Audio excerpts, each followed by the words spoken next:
Welcome back to Les Schwab Tire Center's Outdoor GPS, presented by Fisherman's Marine and Outdoor.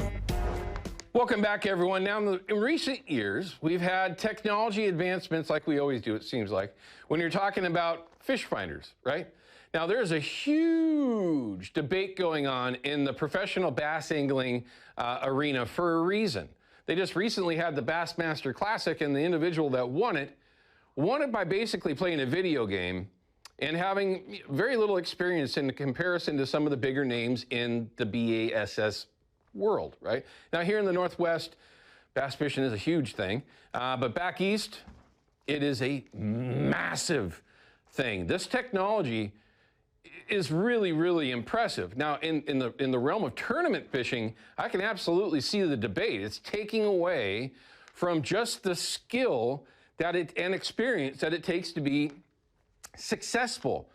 Now, folks are being able to ramp up that technology, use that technology to ramp up their skill level to now win the biggest tournaments. Well, for us over here, fishing rivers, lakes, saltwater, different types of fish as opposed to bass fishing, which is what this technology was originally designed for. The question was, and we'll pop it up from one of our Facebook fans here, Chris, I believe, very interesting. We've talked about this a little bit over the last couple of years, and I've got a video for you that we're going to show you as well.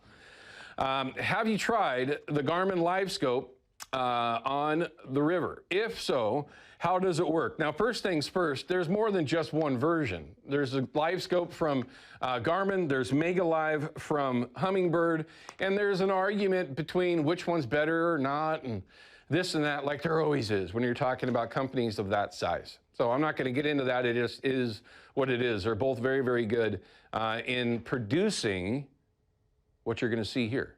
This video, or that's the question again.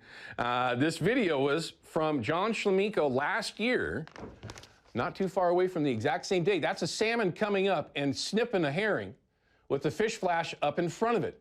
Now watch that fish flash disappear. That's because the fish already has it in his mouth.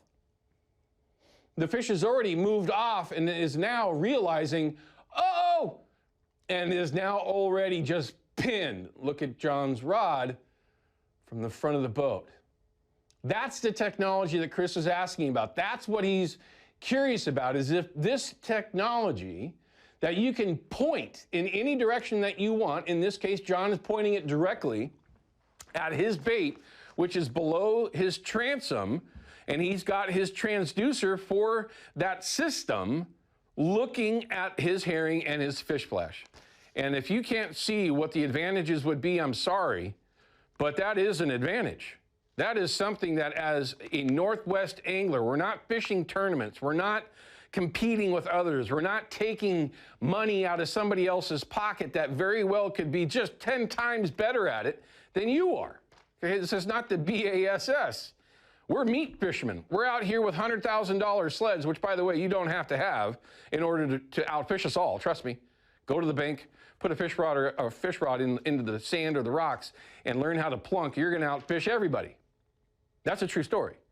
But if you have that setup and you have that kind of technology, absolutely, Chris, you can use it to your advantage. What you really need to do is research which one's best for you. If it comes from LiveScope, it comes from MegaLive, whatever it is, you have to decide which one works best for you. But is it something to utilize? 100%. It was just a handful of years ago where we were just looking at side imaging, right? Now, I've got side imaging on my sled, the last 3 sleds, I've got side imaging. Pretty cool, right? It's certainly something that is a useful tool, although I will admit I don't use it nearly as much as I probably should. I just ramble along and hope my rods find the fish. Maybe I'm costing myself bites, I don't know. But in the big picture of things, it is an expense, right? It is another addition to your boat. It is certainly something to consider, but if you do put it on there, every single guy that I know, and gal, by the way, that have that kind of technology, absolutely love it. You just have to learn how to utilize it like anything else with technology.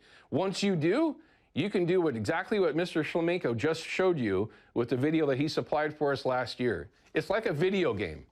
But remember to look up and pay attention to what's going on around you. We'll be right back.